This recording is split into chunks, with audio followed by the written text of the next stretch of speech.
myself and Christine. Christine, say hello to everyone. Hello, everybody. Hello. We're just, Christine, we're just going to let all the social media feeds kick in. I've got my bank of green lights, and as soon as we're ready to go, I will tell you that we are all a go, go, go. And all the lights are green. So today is a very special broadcast on behalf of women in food and farming. As you all know, we recently had the hugely sad news that Caroline Drummond MBE, champion of sustainable farming and the driving force behind Leaf and Open Farm Sunday, had passed away following a short illness. In celebration of Caroline and everything she's achieved for all of us in our sectors, the Women in Food and Farming Group have set up a short broadcast with a number of key individuals who've been so positively influenced by Caroline over the years and hosted by ourselves, Beanstalk. As part of this, we're also running an edited version of the broadcast that Caroline did with Women in Food and Farming in March of this year, which we believe portrays the legacy of what she's created and why we all need to continue to support it all. After the film, we're going to have some key reminiscences from the likes of Beverly Dixon, Karen Mercer, Teresa Wickham, Annie Walton, Christine, Jane Craigie, and Safi from MDS, giving us their thoughts on Caroline in her various guises, be that her impact, her education in the respects of implementing farming into schools, her awards, her vision and tenacity, her college days, and her involvement with women in food and farming. Christine, so I'd look to open up with the sad news about Caroline. You were the one that were really keen to instigate this broadcast. Your thoughts, please. Well, I would first of all want to welcome everybody to this special broadcast of Women in Food and Farming. We've never done anything like this before. It is, however, our tribute to Caroline Drummond, who we lost last week at the age of 58, leaving a husband and a daughter. Her passing has caused shockwaves in the industry. How can somebody so full of life, so energetic, and with so much more to give just disappear? None of us have seen anything like the outpouring of grief and shock that's come from our industry as a result. Caroline, amongst all of her other achievements, was also a founder of Women in Food and Farming. And when we met in person, she never missed a meeting. Having moved to the monthly talks, Caroline was our speaker only 2 months ago. This was before she knew she was ill. Editing her 40-minute interview down was incredibly hard because every word felt precious. But I hope we've captured the best bits for you to hear again. And after that, we've got a number of people, as Max said, all in food and farming to share their memories of Caroline and to remind us of the enormous impact that she's had on our industry. So let's go straight to the edited video, Max. Thank you. Just to say, when we were clipping the video, to me, as we just said in our green room, it's a bit like a video version of Desert Island Discs without the music. And it really shows what Caroline has created and why we all need to continue to support it to make it flourish. There's a little bit too much of myself and Christine in it, but we needed that for context. And Caroline's internet in beautiful Cornwall was a bit hit and miss, but we can see her and hear her. And hopefully on the back of this, we'll never forget her. Christine, could you just turn off your video, please? And just bear with me, everyone, as I get the video up.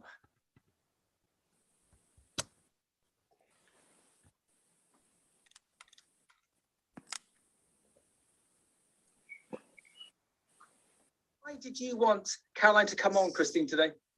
Well, partly because she's a role model to so many people. She's a fantastic public speaker. I'm sorry, Caroline, I'm going to set you up a bit here.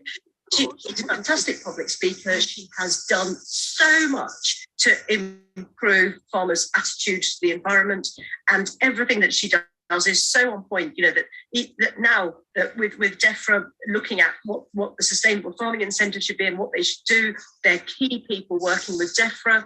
That the DEFRA are piloting their schemes using Leaf. So she's just ahead of her time. But Caroline, does that put pressure on you? Because you've been on this fantastic roller coaster of Leaf, which we'll go into in a bit more detail. But does that put pressure on you to wake up every morning and want to do more and want to do good and all that internal pressure? How does that work with you? Yes, and I guess it feeds into that comment from Christine, sort of, the imposter syndrome. It's the, wow, how do we get where? Have we done enough? And it is that sort of that constant thinking, there's so much more. Yes, and yes, I live in that constant area of tongue-tiedness. But I have a I think so, because you sometimes think, oh golly, I'm just waffling and I need to be really clear. And one of the really good lessons, again, it's from my husband. Occasionally when I've written an article, he'll read it and he'll say, what are you saying? And I'll tell him what I'm saying. And he'll say, why haven't you written that? And I think it is that best area of real clarity, because we hide ourselves in these wonderful long words of regenerative agriculture and agroecology and biodiversity, etc., when actually people just want clear, simple directions or clear support and things like that. Do you suffer from imposter syndrome? Surely not. Probably not now, no. And what my learnings was at a very young age, where I realised actually some some bullshit terribly. Sorry, am I allowed to say that? It's the BBC. And you just sort of kind of realise that sometimes people will hide behind some very complicated words, and you just, the great thing is to ask that question of, I'm really sorry, but I seem to have missed the point of what you're saying. Could you just say it again? And then they fiddled because they didn't really know what they were saying anyway. So I think it's that curiosity and recognizing, yes, I am comfortable comfortable with what I do, because I've done it for sort of 30 years plus. How have you created the values and ethics? It's all about people at the end of the day. So we, as LEAF, we were the second of a pan-European project, the first thing in Germany. And my very first week was to go to Germany to see what was happening over there. And it was the keenness of the brilliant Germans that we were working with, and a really good board. So David Richardson was our first chairman. Yeah. And we had George Jackson. I mean, there was a whole lot of names of the time who sat around the table with a great belief of trying to make things work. I mean, my job description was for a 3-year project to reposition agriculture in the minds of the general public. I think that's probably why we've got to sort of beyond 30 years, because we haven't quite won on that yet. But it was the people. And, David Richardson was a very visionary, George Jackson, hugely visionary. And then we very quickly signed up some very forward-looking farmers. I think the real thing is the right people, and then from there, really strong boards, and of course, wonderful team within the LEAF organisation, really smart individuals. Is there anything that you feel, either yourself personally or at LEAF, over the past 30 years, that you could have done better, that you would have said to your earlier self, to your younger self? But I think the real thing is you have to go through pain. And so for the first probably 5 or 6 years, there were 2 of us, which was Justine Hards, who still works at LEAF, and myself. Wow. And over the years, we have experienced severe sort of hardship of will the organisation be going beyond Christmas? And that, I think that's a sense of realism of, I've slept on the floor in the LEAF office. We've kind of begged, borrow, steal. We only steal biscuits. I wouldn't like to say that we steal lots of things, and barrows when we're allowed to. But I guess the real learnings are being true to yourself all the way through, and the things that are probably, I don't know if we would have necessarily done things differently. We could have done things faster, taken bigger risks, but I just wonder whether we would have had the same opportunity to keep people with us. Yes, more than anything, is to ultimately have no regrets. That you've got this positive pressure. You're so driven as an individual, and LEAF is so driven on the back of that. What's next? Tell us the strategy on the basis that you've created this amazing foundation over the last 30 years. What are you now looking to achieve? Where's the growth? Where's the engagement? Are you just going to be broken to the UK, or are you looking globally? Tell us your secrets. Well, domination, of course. I think for us, we've set obviously a 10-year strategy. It's to take us to 2031. Wow. And, the next 5 years are going to be rocky. We cannot deny that. They will be because of, and it's really, if you want to kind of find, who's the puppeteer out there, it is the United Nations, how Davos look at the risks and uncertainties. It's not responding to climate change. It's not responding to the cyber attacks, and now what is social cohesion, i.e. political unrest. So there are those sort of things that are out there that we've got to be aware of. But by 2030, we have got to deliver against the Sustainable Development Goals, the Paris Accord, what comes out of COP15, which is obviously the biodiversity, biological diversity COP, and much more. And, of course, net carbon zero, build up our biodiversity, ensure that we have rural livelihoods really active in our countryside. So therefore, our ambition has been very much to gear up against what we do. 3 areas of knowledge generation exchange, that's farmer to farmer learning and good practical support.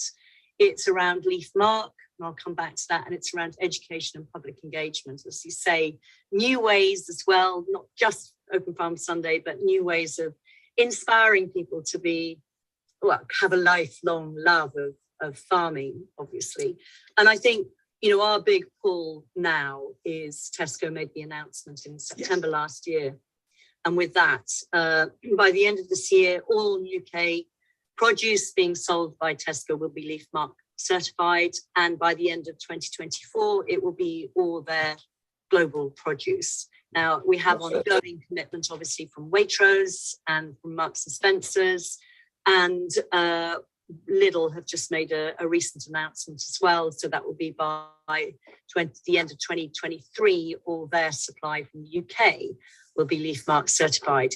So that's going to drive change. It'll drive change in different ways, from those farmers who said, I thought I should be doing this anyway, right through to those of, oh God, right, here we go.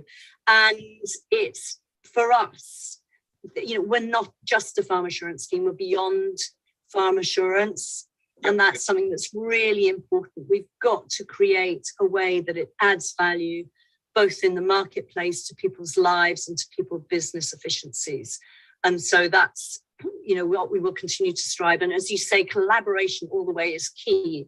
And our global collaboration is going to become more and more important on smarter ways of how we deal with some of the crop physiology challenges that are starting to demonstrate themselves through this, these extreme weather conditions. Look at Australia, 43 feet of flooding, right through to the impact of now the wildfires out there, which is starting, with the ozone layer is not mending as fast as it was, sort of thing. So there's some real challenges out there. And I guess, enthusiasm breeds enthusiasm, doesn't it? Like negativeness feeds negativeness. So I think there's a lot of people. I mean, one of the IPPC statistics yesterday was that 40% of the world's population is already impacted by climate change. And so when you start looking at some of the big challenges that are out there, then actually, what is it that we can learn? What is it that we can share? What is it that we can improve to ensure that, we have a certain amount of stability in this very unstable world? Actually, how can we help Leaf to be a continued success, please? So, I think, thank you for that opportunity. I think firstly is, helping support or understand what we do, because sometimes people only see part of what we do. And, please visit Leaf Demonstration Farm or speak to, others in the team. What are the risks and opportunities for farming, Caroline, as you see them now? So I think that the big risk is this challenge of transition into a new era for sort of core farmers. And a lot of fresh produce growers, of course, have not really been involved historically in things like, ELS and HLS, etc. Or HLS, they would have been. But I think, one of the real risks is that very issue. Labour's up 15%, fuels, fertiliser, you're talking 200, 300%, all the time we're seeing increasing costs and getting access. There's nothing spare. There's no spare time. There's no spare people. There's no spare money. So the capability to be able to invest to transform farm businesses is absolutely critical. And I guess, one of the challenges is going to be ensuring that we have enabling legislation in this area, that some of the investment funds really realistically support farmers in making new choices on their businesses of the price of food. And that squeeze, those very squeezed margins. And it's a big challenge, and it's a bigger debate that should have come out and maybe will come out of the National Food Strategy. Well said. In that it's around, poverty, and actually as a farming sector, we're not a social service to support the challenges of poverty. We need to sort out the real challenges of poverty to bring some level of equity in this area. And I don't know the answer on that, but everybody has a right to good quality food. And we have a situation where, there are more and more people that have, I think it was a 19% increase or something, wasn't there, for food banks. So, that's a short-term challenge. The long-term opportunity is that, ultimately we're growing health. We as a farming industry should be seen that, what we grow is, we grow food, but we grow health, and we grow health for our environment, and we grow health for people, so that our nutrition is not supplemented by little pots of vitamins, but is actually supplemented by food we eat and healthy food that we eat. Caroline, you say you faced lots of challenges along the way of your career to date. What advice would you give to individuals who are trying to instigate changes within their businesses, in particular young people who may not have the power of reputation behind them? Yeah, I think it's partly belief, it's evidence, and it's homework. So there's a brilliant quote from Abraham Lincoln. If you give me 6 hours to cut down a tree, I will spend 5 hours sharpening my axe. And very many times, if you have got people sort of that you're trying to work with, if you have the one-to-one conversations of saying, this seems to be like a possibility, eventually you will get the fact that you've got, I don't know how many people you're working with, but the 8 or the 30 or whatever that you're working, or the 3, all on your side, because it's important to understand, why do people resist things? And they resist things because they fear it, or it's going to be too much hassle, or they don't see the benefit from it. So if you can create the opportunity to get people on your side, because you think, look, this is kind of like a no-brainer. That we need to get inspiration from. I'm just going to call you a leader, because you're a leader within our sector. You're so inspiring. What word of hope can you give for us, for our sector at the moment, and for where we are in these current times? How would you like to sign off this broadcast on a positive note, please, Caroline? So I guess it's a kind of almost a quote, but if you can think it, you can do it. And, when you think of, golly, what do I want? I want more. I want, nature to be working harder with our technology. I want productivity. I want climate change reduction. If you can think it, then actually somehow we can work out solutions to really solve it. Behind every successful CEO of Leaf, there's a dairy farmer. Caroline, how would your husband describe you, please? It varies. No, you got to answer. We want to know the answer. We love your husband. We want to hear what he say. Well, I mean, he didn't get to see very much of me before COVID, so probably perfect. I think yes, we have a lot of respect for each other, and I think from that point of view, it's good. I think you would, yes, scatty and obsessive is probably how you would describe me. And we would also interject that with brilliant. Christine, do you want to wrap up for us for a March episode of Women in Food and Farming with Caroline, please? Well, I obviously want to thank Caroline not only for what she's done today, but all of her support of women in food and farming.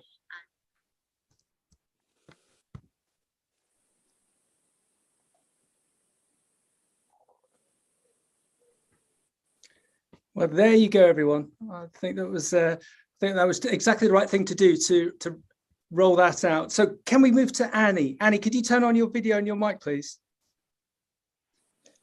And Annie, could you just tell everyone, because we've got so many people dialed in on a UK and international basis, just briefly who you are and what's your connection with Caroline and your anecdote, please. Hello, everyone. Yes, I'm Anne Walton, as was Anne Greenwood, as I was at college with Caroline, and that's how far we go back. So we were at college together and share a lot of the same friends.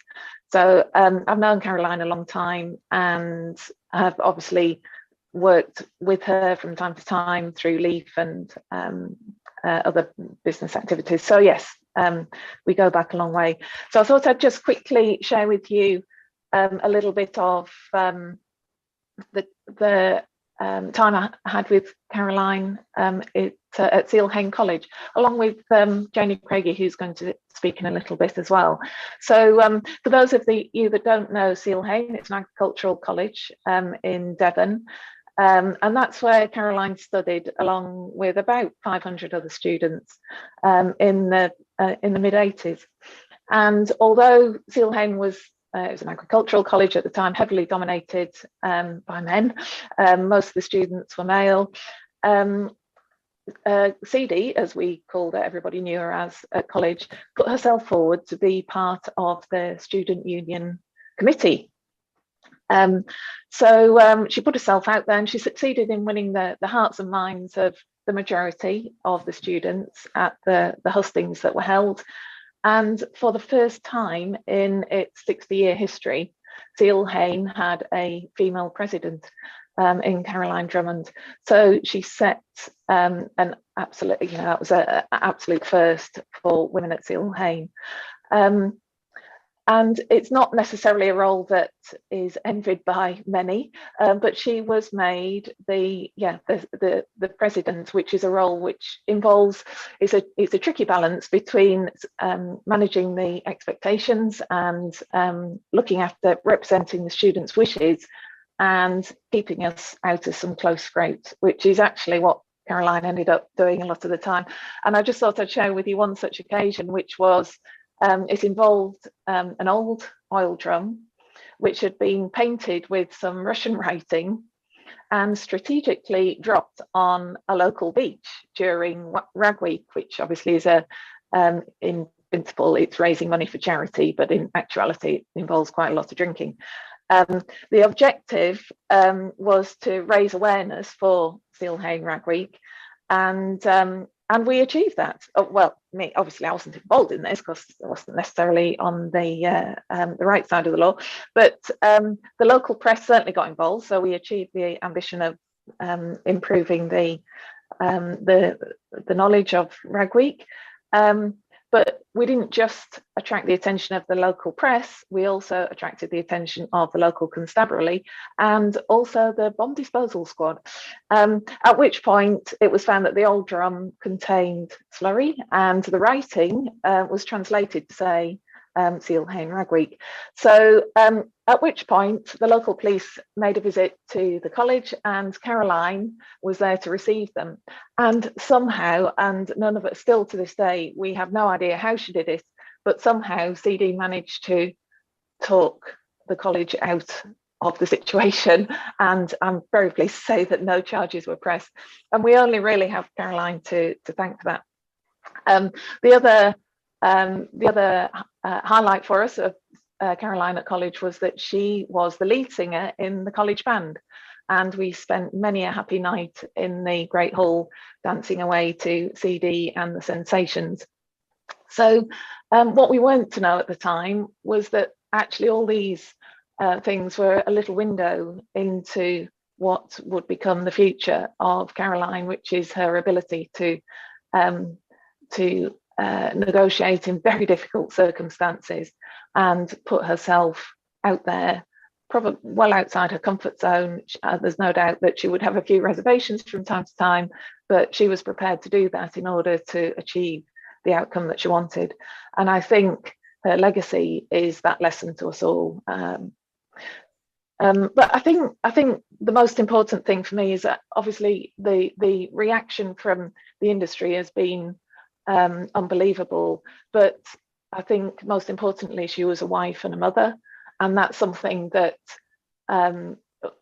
as the rest of us carry on with our lives and go back to some kind of normality, the nearest and dearest have got to find a way of dealing and adjusting to a life without ZD. So I think certainly for anyone that is able to just spare a thought, and if you want a prayer for Caroline's closest family who have got a long road ahead of them.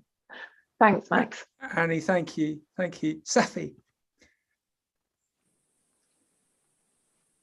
Safi, over to you. And Annie, if you could just turn off your video, and Safi, if you could just say who you are and about MDS, just for everyone dialing in, please.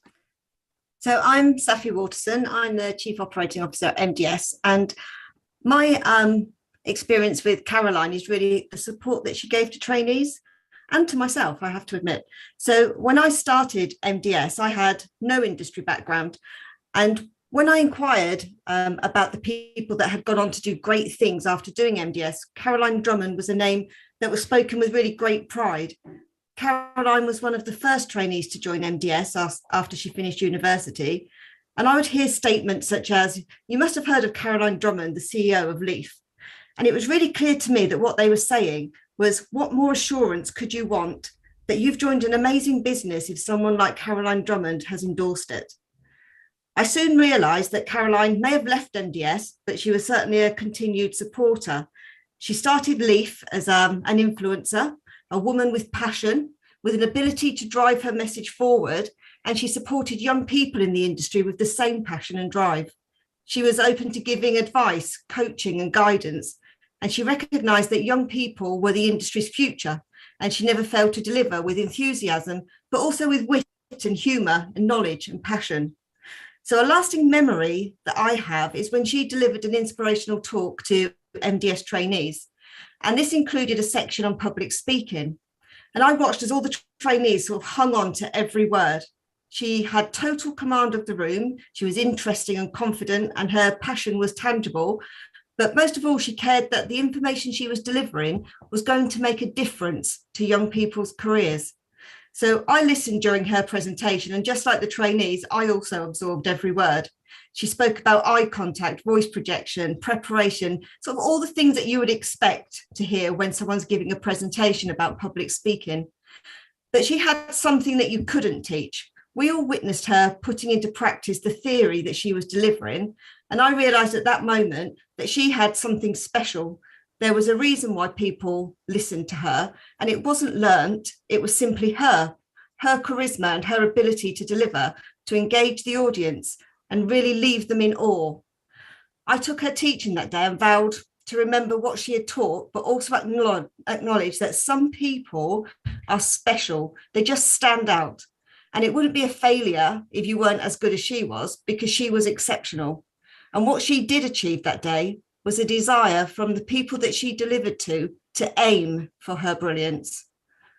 I know that trainees made personal contact with Caroline following that event, and she gave them time, advice and guidance. She was very busy, but she never turned anyone away. Her contribution was personal, it was without gratification, it was heartfelt and it was genuine.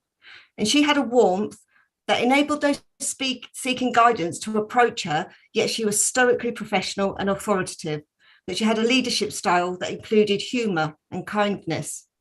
And this combination is rare, and it is what made her special. It is what made it possible for young people to approach her and to gain from her wisdom. So I'm left today wondering if she knew how good she was, what impact she had on people, and how she inspired those starting their career. And I really regret that I didn't personally say these words to her. And I will not make the assumption in future that people know when they are good, taking more time to say, you are inspirational, your kindness and genuine desire to aid development is unfounded, and you are simply brilliant. And I really hope that she knew this. So Caroline's legacy will live on industry-wide, and MDS will never forget her influence on young people starting their careers. And I'll simply end by repeating the words that I have seen so often since the tragic news of her passing, the mighty Caroline. Safi, thank you. Thank you. Teresa. And Safi, if you could just turn off your video. Thank you. Teresa, over to you, please. Teresa, if you just turn on your, you got your video on, if you just turn on your sound. Okay. You're there. I'm there. The floor is yours, Teresa. Okay, thank you very much. Well, it's a privilege to remember Caroline. She leaves a big spot with us.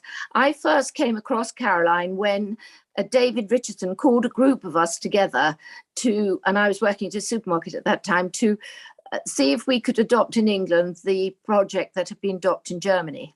And we all discussed it and thought it was really worthwhile, but we knew it would not succeed unless he could find the right person to take this concept on. Not easy in agriculture. Lots of things have been and failed. And he found Caroline. And that was the start of something. And I think that she fell into it with enthusiasm. She must have had days when she thought, what am I doing? Am I ever going to get there?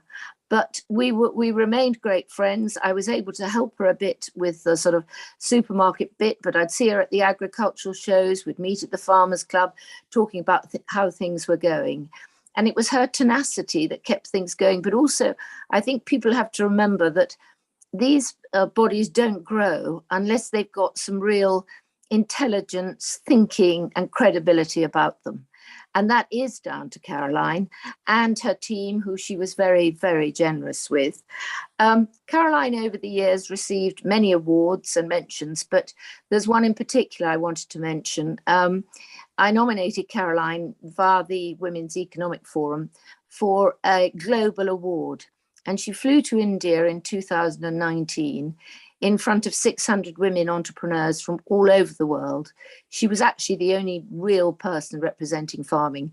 And she got this award, Woman of the Decade for Sustainability. And when she said to me afterwards, it was lovely because I had 4 days of meeting people who would set up businesses or they were doing all sorts of things. And Caroline, she deserved that award, but also she enjoyed the fact that she'd got something really to contribute. She had to speak at it and give her view of what had happened and why she was worthy of the award. So I was very happy to nominate her for that. She also was thrilled with her Nuffield work. And as part of the follow-up to it, we got Gus Schumacher over from the States, who was a former agricultural undersecretary of state, who'd started something over there called Wholesome Wave to give people more fruit and vegetables. The doctors wrote a prescription and they could get it free from the markets. And we wanted to develop it over here. And Caroline said, I know what I'll do. We'll invite the right people and we'll host a dinner. And that's exactly what she did. And the Alexander Rose picked it up. So she was generous, not only with her own organization, but with her time and her thinking. She will be sorely missed, but if any of us left just half the sort of legacy she had, we'd be very proud of it. And I do agree with the point that was made. We do need to think of her family and make sure that, you know, if we see them, we stop and talk to them about it. So many people avoid something when people have died, but Caroline was a special person. And the final bit, if anybody wants to really think about her last thoughts, is at Ragley Hall a few weeks ago, we celebrated 30 years of Leaf. Caroline wasn't there for obvious reasons, but her speech, which Philip read out, was the most lovely bit of her thinking of how it had been developed and everything else. And I emailed her that night to say, great speech. You were missed. It was a wonderful evening. And the email came back, but there's still so much more to do. I'm sure there is, but she's given them a fantastic start, not only for Leaf, but for the whole future of farming. Teresa, that was brilliant. Yeah, her legacy does not stop here. It's there's more work to be done with all of our support. Teresa, thank you. Beverly. Teresa, would you like to just turn off your video, please? Over to you, Beverly. You've got the floor. Thank you, Max. Caroline was special, and we've heard that adjective several times already, haven't we? So special as a person, and because of that drive, that courage, that quality of thinking. And she was the one that challenged farmers and growers to think about the environment alongside conventional production.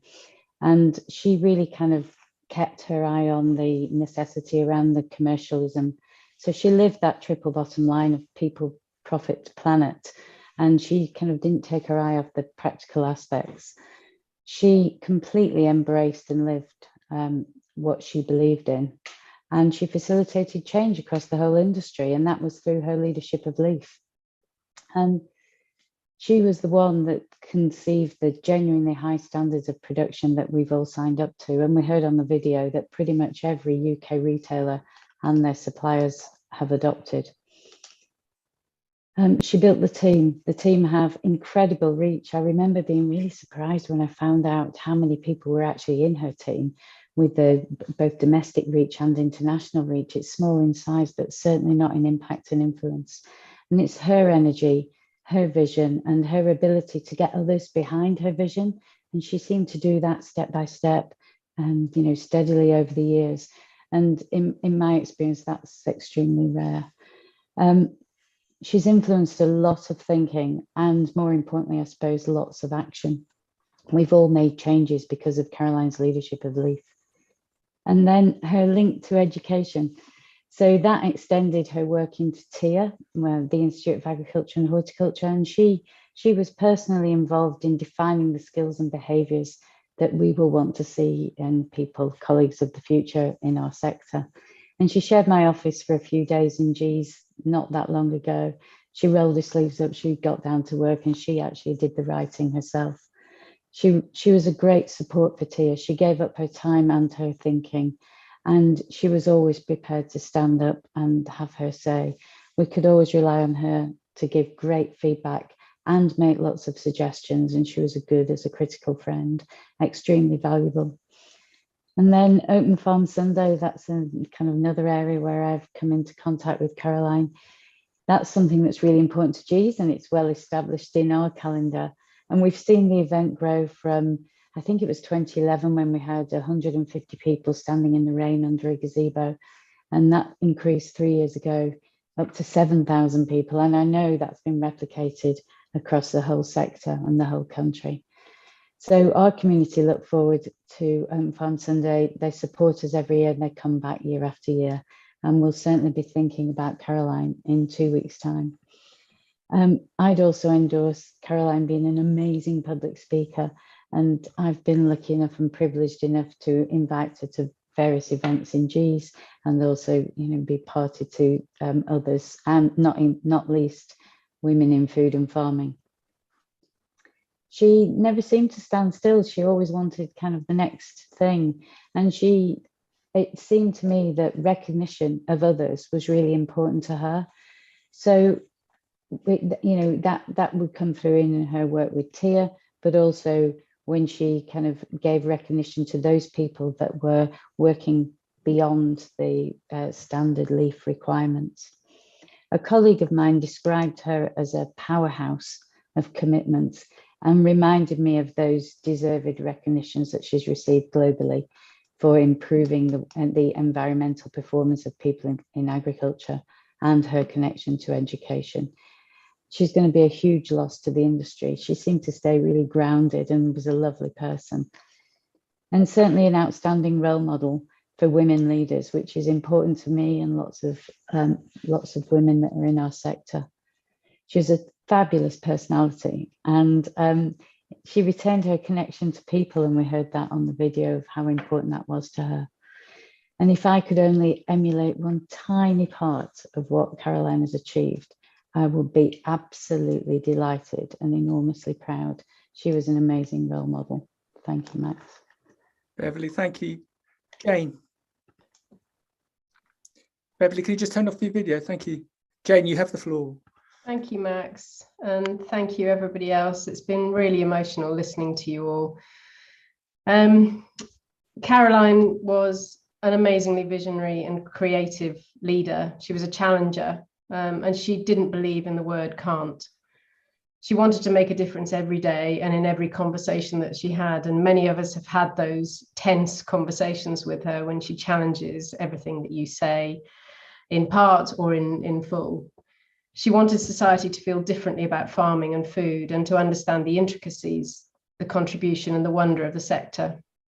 She and Leaf really were ahead of their time. Being pioneering takes a really special kind of determination and personality. Caroline had it and drove Leaf and all that the organisation stood for. She never ever gave up in communicating her thoughts, in pushing for change and challenging the status quo. That takes great energy and inner confidence, both of which she had. One of Caroline's lasting legacies will be Leaf's Open Farm Sunday, as Beverly mentioned. It started in 2006, thanks to Ian Piggott's Nuffield Farming Scholarship on how to include agriculture in the school curriculum. He'd seen a similar concept in Denmark. Since then, over 1,600 farmers have opened their gates to more than 2.5 million people. Feedback from Open Farm Sunday visitors has always been resoundingly positive.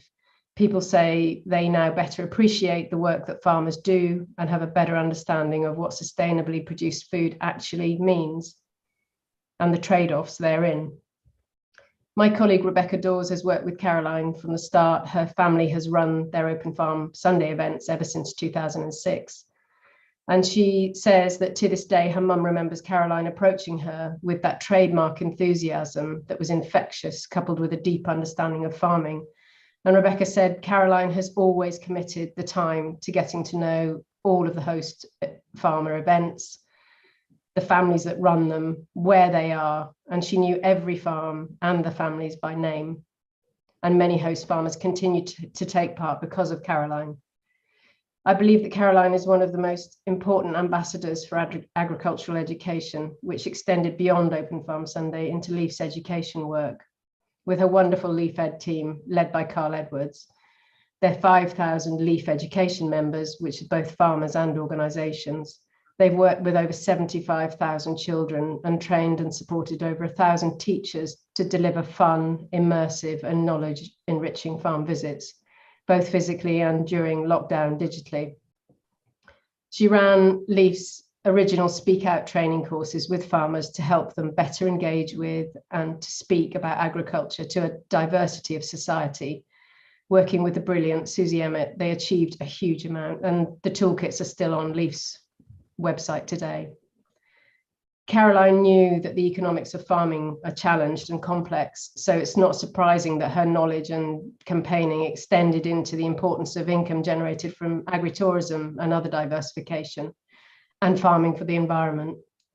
On the latter point, her time is now as landowners and managers look to profit from the carbon and biodiversity that they build on their farms. As a leader, Caroline was tenacious, visionary, had great integrity. She believed in empowerment, expecting people to step up and do great work, meeting her high standards and energy levels. Finally, we can all learn from Caroline's belief that every person has the power to inspire and to change things and to be themselves in doing that. In the early days of Leaf, to save money, Caroline would sleep on the office floor rather than pay for a hotel room. So passionate was she about the charity's future. Most people would not have admitted to this. Caroline's actions made her think about your own choices and your impact. Sorry, I'm getting emotional. Well done. Keep going, Jane, we're with you. Caroline, you've been deeply missed by all of us. And as Happy said, we must aim for your brilliance. Thank you. Thank you, Jane. Debbie. I just feel really humbled to be able to add something to this evening's events. I first knew her when I was a techie working for supermarkets, And what came across was very much her thinking and her vision, but also her tenacity, in that she was knocked back in many senses and just got up again and thought of a different way of tackling it. And actually her vision in terms of engaging with beyond farmers into the supply chain was actually very visionary and very new of its time, but it actually did in the end yield tremendous benefits.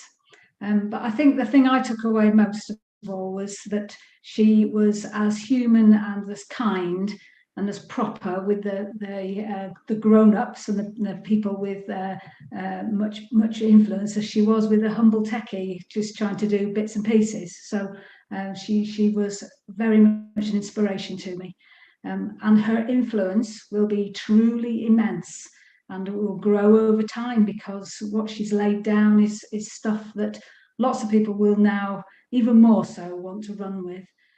So her legacy will just go on and on and on. And I just feel so privileged to have known her in the ways that I knew her, and to be able to just connect with her. So she leaves an indelible mark, but let's pull it together and do something, because that's absolutely what she would have wanted to do.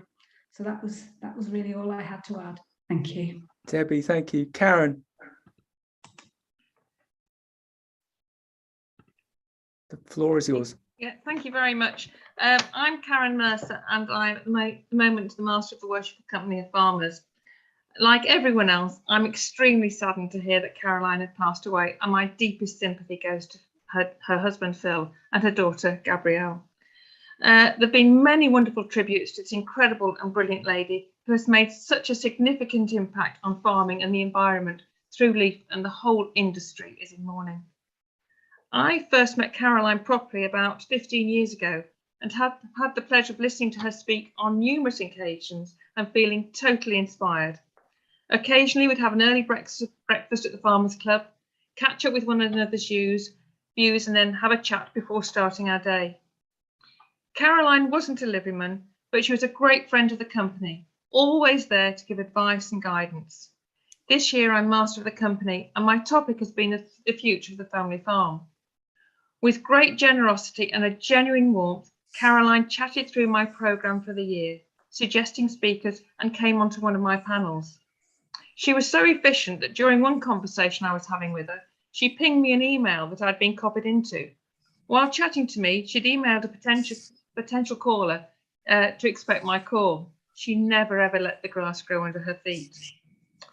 As many of you know, we annually run 2 courses, the Challenge of Raw Leadership and the Advanced Course in Agricultural Business Management.